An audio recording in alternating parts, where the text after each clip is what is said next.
Hello दोस्तों, कैसे हो आप सब। एसएससी एमटीएस की तैयारी को और भी बेहतर बनाने के लिए हम लेके आए जीके का टेस्ट, जिसके अंतर्गत हम लोग देखते हैं कि जो पिछले 10 वर्षों से लगातार हर एग्ज़ाम्स में बार बार प्रश्न रिपीट हो रहे हैं, आ रहे हैं, उनके बारे में हम लोग चर्चाएं करते रहते हैं ताकि आने वाली परीक्षा के लिए आप के चार चाँद लग जाएं और भी परीक्षा को बेहतर बनाया जा सके। तो स्वागत है आप सभी का। शुरू करते हैं क्लास को, देखते हैं आगे क्या क्या इम्पोर्टेंट है और किस तरीके से प्रश्न आते हैं। तो पहला प्रश्न आ चुका है। पहले प्रश्न में कहा गया दिल्ली सुल्तान का शासन कब प्रारंभ हुआ। ये परीक्षा आप देख सकते हैं एसएससी CHSL 2014 में पूछी गई थी। अर्थात ये जो क्वेश्चन है ना, ये 2014 में पूछा जा चुका है। जो पिछले रिपीटेड प्रश्न होते हैं ना, वही बार बार आते रहते हैं। तो इसमें 1206 ईस्वी सही और राइट आंसर है। आगे देखते हैं अगला क्वेश्चन, और फिर उससे पहले इसके बारे में थोड़ी सी जानकारी लेते हैं।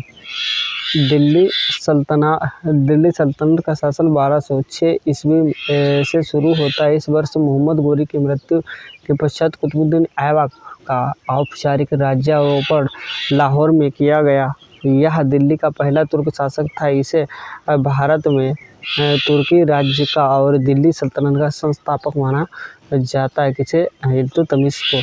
ठीक है, आगे देखते हैं अगला क्वेश्चन। और अगला क्वेश्चन किस प्रकार से आता है, हम लोग किस प्रकार से इसका यूज कर सकते हैं। निम्नलिखित में से केवल आदि राशि कौन सी है। आदि से जो राशि होती है ना, राशियाँ कितनी होती है, राशियाँ 2 होती हैं। कितनी राशियाँ होती हैं, राशियाँ 2 होती हैं।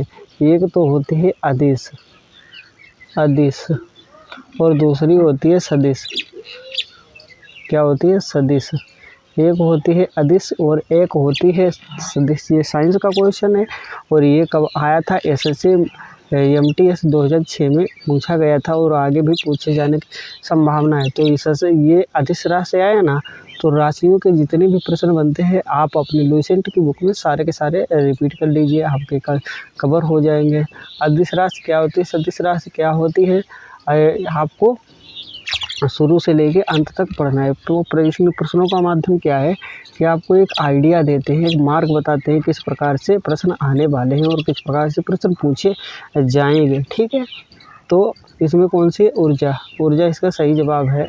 और ठीक है, देखते हैं। जिन राशियों को पूर्णतः निरूपित करने के लिए केवल परिणाम की आवश्यकता होती है, दिशा की नहीं, उन्हें सदिश राशि कहते हैं। जैसे समय, चाल, द्रव्यमान, कार्य, ऊर्जा, कोण, आवेग और आयतन आदि। ठीक है, आगे देखते हैं अगले क्वेश्चन क्या कहता है, जो कि बहुत ही इम्पोर्टेंट क्वेश्चन है। और पूछने की बात करें तो एसएससी ऑनलाइन जो तकनीकी की परीक्षाएं होती है, इसमें परीक्षा दूसरी प्रणाली में आया था टियर 1 में 8 अगस्त 2017 को। सदिश राशि मात्रा नहीं है। क्या है, सदिश राशि की मात्रा नहीं है। कौन सा, आवेग, विस्थापन, आघूर्ण, और इसका सही जवाब गति है। गति नहीं है। ठीक है, आगे देखते हैं। वे भौतिक राशियाँ जिनमें परिणाम के साथ साथ दिशा भी निश्चित होती है, उन्हें सदिश राशि कहा जाता है। जैसे बल, संवेग, आवेग, त्वरण, विस्थापन, वेग, विद्युत क्षेत्र, बल, और भी क्या कहा गया है, आघूर्ण, चुंबकीय क्षेत्र, चुंबकीय प्रेरणा, कोणीय गति आदि। ठीक है, जब गति एक सदिश राशि है। ठीक है, आगे देखते हैं अगला क्वेश्चन क्या कहता है। अगला क्वेश्चन इनसे भी आवश्यक और इम्पोर्टेंट है। जी, साइंस के सारे क्वेश्चन दे रखे हैं। इसमें कहा गया है एसएससी ऑनलाइन की परीक्षा जो CHSL की हुई था ना 8 मार्च 2018 को प्रथम प्रणाली में, तो उसी का क्वेश्चन है। और ये जूल में है। जूल में उत्पन्न होगी यदि उसमें से 0.3 एम्पियर की धारा 10 सेकंड के लिए प्रवाहित की जाए, तो उसमें जूल कितना होगा। ठीक है, ऐसे प्रश्न कहा गया है। तो यहाँ आपको धारा दे रखी है 0.3 एम्पियर, प्रतिरोध दे रखा है 900। ठीक है, प्रतिरोध कितना दे रखा है, 900। ये आपको देख रहे हो 900 ओम प्रतिरोध दे रखा है। ठीक है, और 10 सेकंड के लिए यहाँ पे धारा को प्रवाहित किया जाता है। ताप कोण में उत्पन्न ऊष्मा, ठीक है, 1.12। तो इसका सही सूत्र क्या होता है, वही ना mgh वाला फंडा लगा देते हैं। तो इसमें यहाँ पे इससे गुणा करोगे 900 की 10 सेकंड से गुणा करोगे 0.3 है, ठीक है। तो यहाँ पे कितना आंसर आ जाएगा, 810 जूल सही जवाब निकल के आ जाता है। आगे देखते हैं अगला क्वेश्चन। और अगला क्वेश्चन क्या कहता है, किस प्रकार से इसका यूज और कहाँ पे होता है देखते हैं। रॉकेट किसके संरक्षण के नियम के सिद्धांत पर कार्य करता है, तो इसका कौन सा सही जवाब होगा, इसकी बात करते हैं। पूछे जाने की तो स्टेनोग्राफर 2014 में प्रश्न आया था। तो आपको एक आइडिया लगता होगा ना, रॉकेट से क्वेश्चन आते हैं, कहाँ से कौन सा क्वेश्चन पूछा जाता है, ठीक है। तो इसका सही जवाब रेखिक कोण हो जाता है। रॉकेट जो होता है ना, रॉकेट जो होता है कोणीय संवेग पे नहीं, द्रव्यमान पे नहीं, ऊर्जा पे नहीं कार्य करता है। तो किस पे कार्य करता है, रेखिक संवेग पे। रॉकेट किसके संरक्षण के सिद्धांत पे उड़ता है, ठीक है, उड़ता है, उड़ान भरता है, तो संवेगी कोण। आगे देखते हैं, रॉकेट की गति पर रेखीय संवेग संरक्षण का सिद्धांत लागू होता है यदि कोणों के किसी समूह या पर कोई बाह्य बल नहीं लग रहा हो तो उसका कुल संवेग नियत रहता है। आगे देखते हैं अगला क्वेश्चन क्या कहता है, किस प्रकार से इसका यूज होता है। किस विद्युत चुंबकीय क्षेत्र में हाइड्रोजन परमाणु की लाइनमैन श्रेणी आती है, तो कौन सी आती है, परावैगनी। कौन सा, इसका सही जवाब परावैगनी हो जाता है। ये 2015 में CHSL में पूछा गया था। क्या, किस विद्युत चुंबकीय क्षेत्र में हाइड्रोजन परमाणु की लाइनमैन श्रेणी होती है, परावैगनी, ठीक है। तो इसका सही जवाब क्या होता है, परावैगनी। हाइड्रोजन परमाणु की लाइनमैन श्रेणी विद्युत चुंबकीय क्षेत्र के परावैगनी तरंगदैर्घ्य परास में आती है। रेडबर्ग सूत्र के अनुसार लाइनमैन श्रेणी के लिए क्या आता है, 1/2 लैम्डा, 1/2 लैम्डा आर। आर का मतलब रजिस्टर कितना आ रहा है, ये यहाँ पे सूत्र दे रखा है, आप देख सकते हो। सूत्र के बाद में यहाँ पे पूरा का पूरा फार्मूला लगा दिया, आप स्क्रीनशॉट ले सकते हैं। आगे देखते हैं, चातुष प्रदर्शक एकक में प्राथमिक रंग कौन से होते हैं, ठीक है। तो प्राथमिक रंग बताने हैं, ये पूछा गया SSC FCI परीक्षा 2012 में हुई थी, उस परीक्षा में। तो कौन से हैं भैया, रंग लाल, हरा और नीला, इसका सही जवाब हो जाता है। चाक्षुष प्रदर्शक एकक में प्राथमिक रंग लाल, हरा तथा नीला होता है। तो लाल, हरा, नीला इसका सही जवाब हो जाता है। आगे देखते आई जो एक माइक्रोम होता है किसके बराबर होता है, ठीक है।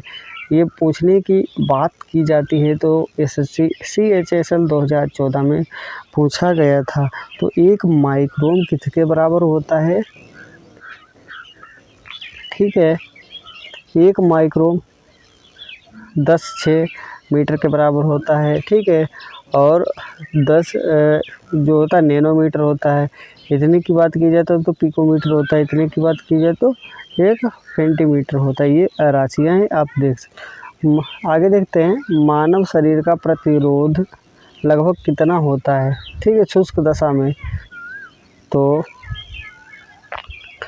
10 डिग्री 30, 10.5 के करीब होता है। आगे देखते हैं, SSC CGL टियर 1 में पूछा गया था ये प्रश्न को। आगे देखते हैं अगला क्वेश्चन, गुर्दे की निस्पंदन इकाई कौन सी होती है, तो गुर्दे वाली निस्पंदन इकाई देख लेते हैं। ये कब आया था, SSC 2013 में आया था। तो नेफ्रॉन होती है, जो गुर्दे होते हैं ना, नेफ्रॉन के थ्रू कार्य करते हैं। आइए देखते हैं इसकी कुछ इम्पोर्टेंट इसकी खबर लेते हैं, क्या कहा गया है, ठीक है। हर गुर्दे में लगभग 10 लाख वृक्क होते हैं, जिनमें हर वृक्काणु सूत्र बनाने वाली एक स्वतंत्र इकाई होती है। गुर्दे की कार्यात्मक इकाई के रूप में वृक्काणु रक्त का प्रारंभिक निस्पंदन पूर्ण करके निस्पंदन से उन पदार्थों का दोबारा अवशोषण कर लेते हैं जो शरीर के लिए उपयोगी होते हैं, तथा व्यर्थ पदार्थ मूत्र के रूप में शरीर से बाहर निकाल दिए जाते हैं, ठीक है। आगे देखते हैं जेनेटिक्स शब्द किसने गढ़ा था। तो इस मल्टीटास्किंग 2013 में पूछा जाने वाला प्रश्न बेटसन, तो बेटसन ने। तो यहाँ पे कौन सा शब्द किसने गढ़ा था इसके बारे में जो जानकारी मिलती है तो आप बुक्स से 10-5 इसी से बना रिलेटेड याद कर सकते हैं ताकि आपको परीक्षा में अधिक से अधिक लाभ मिल सके। आइए देखते हैं आनुवांशिक लक्षणों के पीढ़ी दर पीढ़ी संचरण की विधियों और कारणों के अध्ययन को आनुवांशिक कहते हैं। आनुवांशिकता के बारे में सर्वप्रथम जानकारी 1866 ईस्वी में ग्रेगर जॉन मेंडल जो हुए थे ना साइंटिस्ट, उन्होंने दी थी। इसी कारण से उन्हें आनुवांशिकता का पिता कहा, यानी फादर ऑफ जेनेटिक्स कहा जाता है। डब्ल्यू बेटसन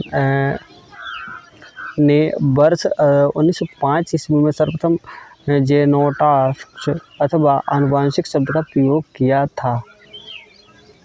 आइए देखते हैं अगला क्वेश्चन आ जाता है प्राणी विज्ञान की उस शाखा का नाम जिसमें पशु व्यवहार का वैज्ञानिक अध्ययन किया जाता है।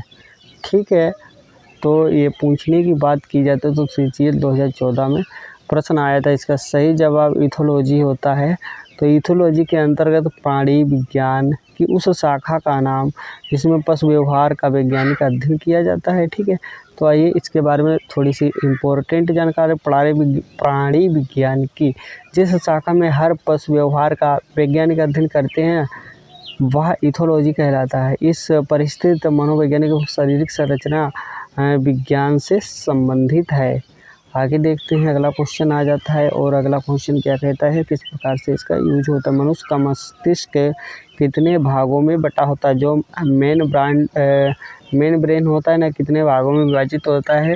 ये 2017 में आया हुआ प्रश्न है। इसका सही जवाब 3 भागों में मेन का ब्रेन विभाजित होता है। मनुष्य का दिमाग 3 भागों में विभाजित होता है जो इसी प्रकार से अग्र मस्तिष्क, मध्य मस्तिष्क तथा पश्चिम मस्तिष्क होता है। तो आज की क्लास को यहीं पे एंड करते हैं और आशा है कि आज के द्वारा जो इतनी मेहनत से पिछले वर्षों के ढूंढ के प्रश्न हम लोग लाते हैं आपको पसंद आए। वो यदि पसंद आए तो वीडियो को शेयर करके और चैनल को सब्सक्राइब ज़रूर करें। धन्यवाद। मिलते हैं अगली क्लास में इसी तरीके के बेहतरीन प्रश्न के साथ। तब तक के लिए bye, take care and love you.